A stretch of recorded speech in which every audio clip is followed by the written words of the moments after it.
No mês de fevereiro, uma catástrofe ambiental deixou uma marca triste no mundo. Um terremoto, com magnitude de 7,8 na escala Richter, atingiu a Turquia e o noroeste da Síria, seguido por outros tremores menores. Infelizmente, este já é o quinto terremoto mais fatal da história, tendo causado a morte de mais de 50 mil pessoas, de acordo com os registros feitos até o dia 26 de fevereiro. Meu nome é Enio, e nesse episódio expresso do Dicotomia, falarei um pouco sobre os efeitos do terremoto que atingiu a Turquia e a Síria no dia 6 de fevereiro de 2023. Em respeito a todo o sofrimento que os atingidos já estão passando, no episódio de hoje evitarei falar sobre os aspectos mais sensíveis, como o número de mortes e vítimas de cada lado. Buscarei destacar a existência de um grupo populacional que está entre os mais afetados pela tragédia e tem sido perseguido há anos: os curdos. Because China ist dramatisch. ¿Cómo se dice en inglés? Me siento orgulloso. Não existe dicotomia. Dicotomia Podcast. Muitas reportagens e matérias explicam que o terremoto na Turquia ocorreu devido à localização do país sobre a placa tectônica da Anatólia, uma região sísmica muito sensível por estar entre três placas: a euroasiática, a arábica e a placa africana.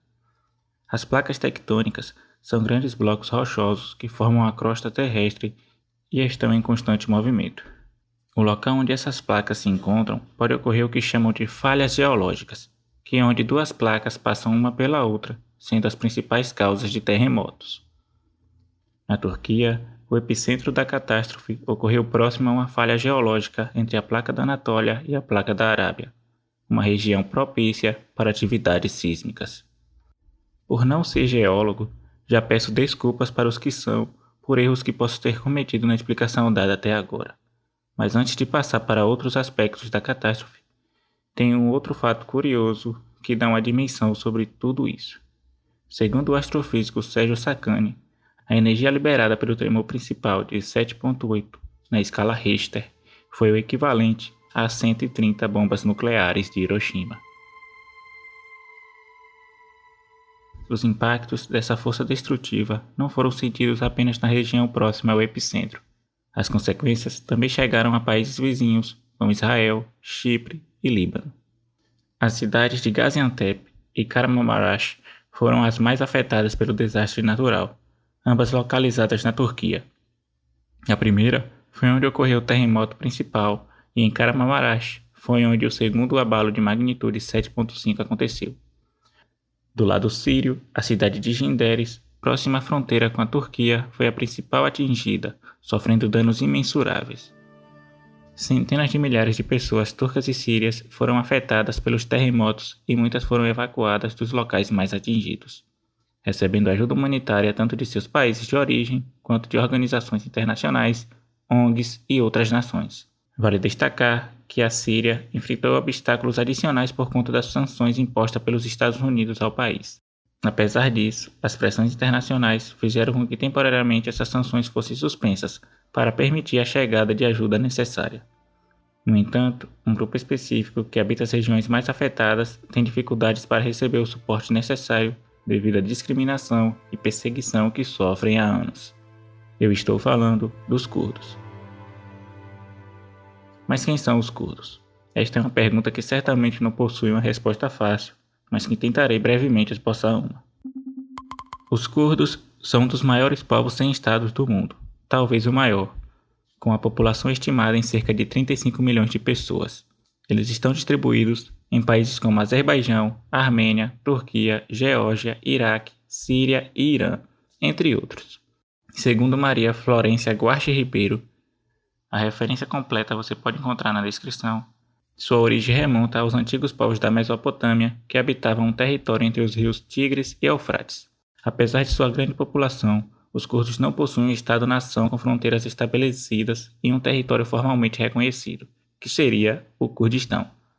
Um Estado que desde os anos de 1910 tenta se estabelecer e se tornar independente do Império Turco Otomano. Em 1920, com o Tratado de Sevres, a autodeterminação do povo curdo foi reconhecida, mas logo em seguida, em 1923, com o Tratado de Lausanne, esse reconhecimento foi revogado e o território que seria o Kurdistão passou a integrar a recém-formada República da Turquia. Desde então, as tentativas de autodeterminação do povo curdo têm sido suprimidas e eles têm sofrido com perseguições e repressões. Pensando nos mapas atuais, o território do Kurdistão ficaria no centro do Oriente Médio, abrangendo territórios que hoje são parte da Turquia, Irã e Iraque. Os curdos são uma etnia diversa, fruto da diáspora que passaram por diferentes regiões. Por isso, tanto a língua quanto a sua religião são bastante variadas. Vale destacar que os curdos estão presentes não só na região do Oriente Médio citadas anteriormente, mas também em países como Israel, França, Suécia, Rússia e Alemanha. Como diz uma enciclopédia islâmica, todos os territórios onde o povo curdo tem residido e continua a residir até o presente são chamados de Kurdistão. Embora os curdos não tenham recebido o reconhecimento e a autonomia que buscam, eles continuam lutando por seus direitos e sua identidade cultural. Ainda há muito a ser discutido sobre a história e a situação atual desse povo, mas é importante conhecermos um pouco mais sobre sua luta e sua importância. Agora que já falei brevemente sobre a história curda, podemos entender um pouco mais o que eles têm sofrido na região onde ocorreu o terremoto. Em meio à catástrofe ambiental causada pelo terremoto, ativistas e lideranças curdas têm denunciado a forma como estão sendo tratados, sendo discriminados e impedidos de receber ajuda humanitária adequada. Instituições de defesa aos curdos relatam que as doações em espécie feitas por estados ou ONGs estão sendo bloqueadas e obrigadas a serem repassadas para as autoridades turcas, impedindo que o auxílio chegue aos curdos. Além disso, as forças armadas turcas continuam atacando os curdos das regiões afetadas pelo território, mesmo após o anúncio de cessar-fogo do PKK. Este último, o PKK, é a sigla para o Partido dos Trabalhadores do Kurdistão, que não é só um partido político, mas também um movimento autônomo e de atuação transnacional que luta pela libertação nacional do Kurdistão.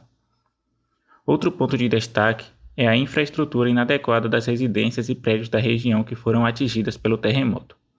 Mesmo estando localizadas próxima a uma falha geológica, a região não estava preparada para suportar abalos sísmicos mais fortes.